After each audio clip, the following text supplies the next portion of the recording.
We begin tonight with that breaking news out of Afghanistan. After 20 long years, the last American troops have left Kabul. Thanks for joining us, everyone, on this Monday at 6. I'm Chris Pisano. And I'm Jordyn Jagolinzer. The head of the evacuation and war effort, General Frank McKenzie, says the last planes took off at 3:29 Eastern Time this afternoon, or in Afghanistan's time zone 1 minute before midnight. According to General McKenzie, over 6,000 U.S. civilians were evacuated, but there are some alongside eligible Afghans who were not on the final flights. The general says the Department of State is going to work to get the rest out, a number that he has quantified as, quote, a very low 100s. Meantime, the Taliban is now proclaiming Afghanistan fully independent from U.S. influence.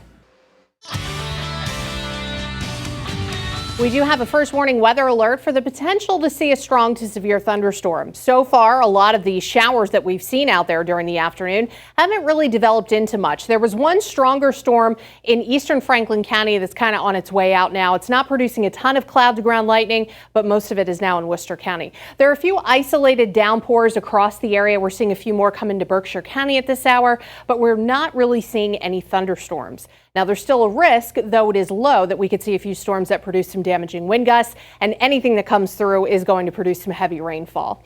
Now, looking at our future cast, most of this will start to exit Hampden County after about 8 p.m. And then going toward 10, 11 o'clock, we might still have a shower around, but for the most part, we should be finished with any wet weather. Skies will turn partly cloudy overnight with some areas of fog.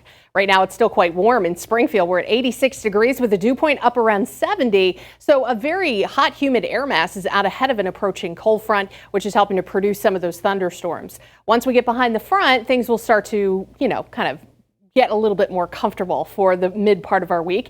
Right now, a lot of 70s throughout the area with a few lower 80s in Hampden County that still hasn't really seen much rain yet. And dew points are still sky high, and those won't begin to drop until that cold front comes through. But we should have some lower humidity by the time you head out the door in the morning. For the early morning bus stop forecast, we should be in the lower 60s, some patchy fog around. Then in the afternoon, a mix of clouds and sunshine. Temperatures not quite as warm as today, but still ending up in the lower 80s. It will be a dry weather day for us, but then rain from Ida looks to arrive later on Wednesday into Thursday. We'll talk about that in just a few minutes. Back to you guys. Janna, thanks. Tropical storm Ida is on the move, causing dangerous flash flooding conditions in parts of Mississippi and Alabama. The rain is still falling in some parts of Louisiana where Ida hit as a Category 4 hurricane. At least one person has been confirmed dead, and the death toll is expected to rise as the search and rescue efforts continue today. The debris and standing water is making it difficult for first responders to access those hardest hit areas. President Joe Biden is pleading with the help of more than 5,000 National Guard members across the Gulf Coast. Our coverage now on Tropical Storm Ida turns to Western Mass News reporter Briseida Landaverde. She spoke to a local restaurant owner who has close ties to those impacted in Louisiana. She joins us live now with more. Briseida?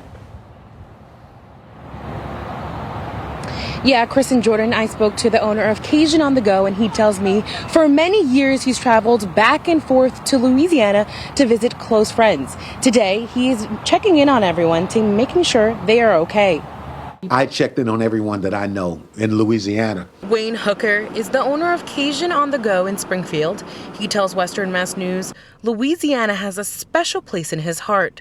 I know what they're going through down there. On Sunday, Hurricane Ida made landfall in Louisiana 16 years to the day Hurricane Katrina hit in the same area, leaving widespread devastation in its path. I'm optimistic that they are much, much better off than Katrina. During that catastrophic 2005 disaster, Hooker says he reached out to the many of his close friends on the Gulf Coast and did what he could to help them out. When Katrina hit, they couldn't even get to the bank. So I called the local Walmart and just bought like $2,000 worth of gift cards, and they could just pick them up at Walmart and shop. On Monday, he checked in with those same friends who he considers family through Facebook's crisis response to make sure they are okay. You can ask them, just checking in, just checking in, just checking in. And then they can check back, I'm doing fine, everything's all right, without making phone calls. He says the group and their Southern cooking has helped inspire many flavors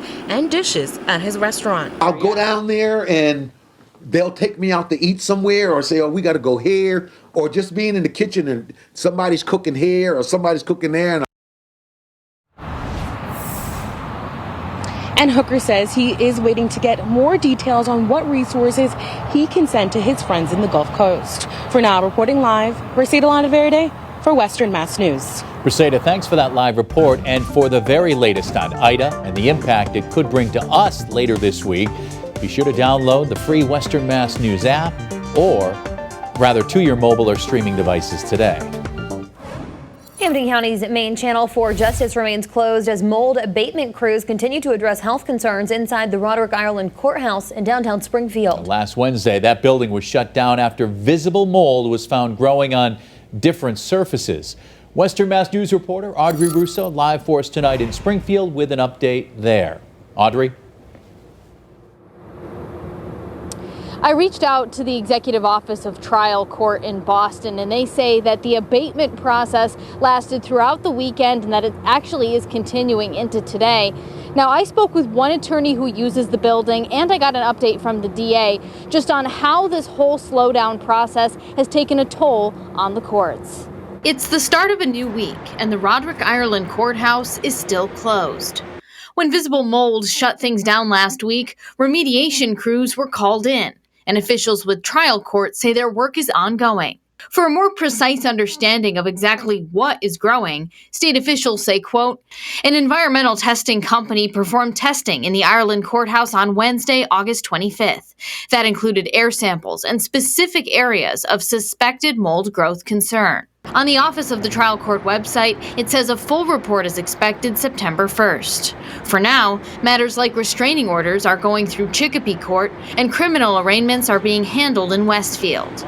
Time-sensitive Superior Court cases are going through Greenfield. But that's not fast enough for defense attorney Jared Olenoff. I didn't think it was possible for it to be ground to much more of a halt than it already has. Olenoff tells Western Mass News he's working on more than 100 cases.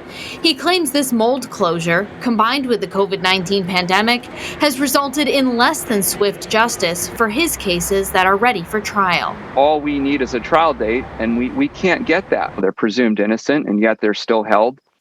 And multiple requests for release have all been denied. Meantime, Hampton District Attorney Anthony Gallooni, who evacuated his staff from the building and the nearby juvenile court, says his entire team is adjusting to essentially working under one roof in Tower Square.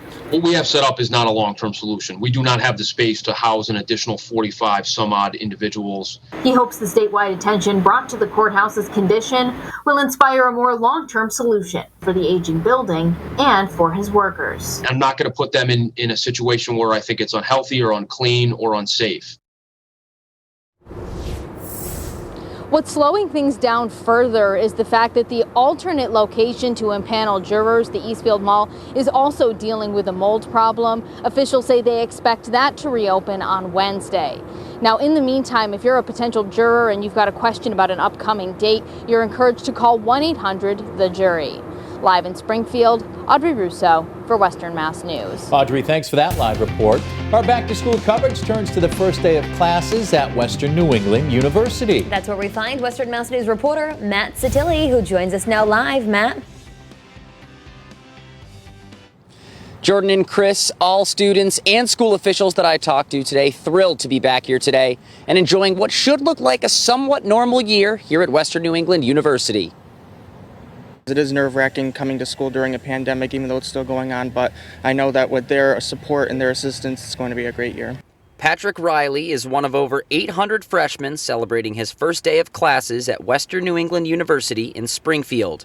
And Emily Wambach, a junior who works as a peer advisor and orientation leader on campus, wants to pay it forward and welcome the class of 2025 with open arms. It's just important for me to make sure that they feel welcomed here on campus. I definitely had a hard transition, so I just want to make them feel like they belong here. Western Mass News spoke with University President Robert E. Johnson, excited to be back for the start of school. We were face-to-face last year with social distancing, but now to be back together, real deal, in classes, picnics and stuff like that, it is exciting. He says the university is utilizing an advisory team comprised of faculty members to monitor COVID. We have an advisory team which is made up of scientists from pharmacy, biology, psychology, our professors, and they inform our decisions. At Western New England, students and staff are required to be vaccinated to return to campus, and there is a mask mandate in indoor public spaces. The Senior Vice President for Academic Affairs and Provost, Maria Toyota, says the school is still utilizing remote learning for data and visual-intensive classes, and making accommodations for students opting for remote learning is nothing new. We will always have students who need accommodations for various reasons, and we've always, stretched to accommodate them. The university will use seating charts in class and attendance policies in public spaces, including labs and libraries, to monitor contact tracing. And for Brian Gross, Vice President of Enrollment Management and Marketing, it's a special day welcoming the second biggest freshman class in university history. And to read and to hear and to learn what some of these students have overcome to be here today, it's really moving and touching. President Johnson says the university's emergency management response team meets weekly to assess COVID cases on campus. We will continue to provide back-to-school updates on air and online at our website, westernmassnews.com. Reporting live in Springfield, Matt Satilli, Western Mass News. Matt, thanks for that live report. And Western Mass News wants to share your back-to-school pictures. Kicking things off with Gianni. Oh my gosh, how cute. Look at the little sign. Happy that remote learning is finally over, you can see there, as he begins second grade. Too cute. Excited to get back to the classroom. And Definitely. Andrew, he's all smiles as well as he begins the fourth grade. We hope it was a great first day for those two boys and everyone who went back to school on this Monday. Yes, and as more districts make their way back to school, we'd like to see your photos, so download our free app or scan the QR code on your screen for the chance to upload them on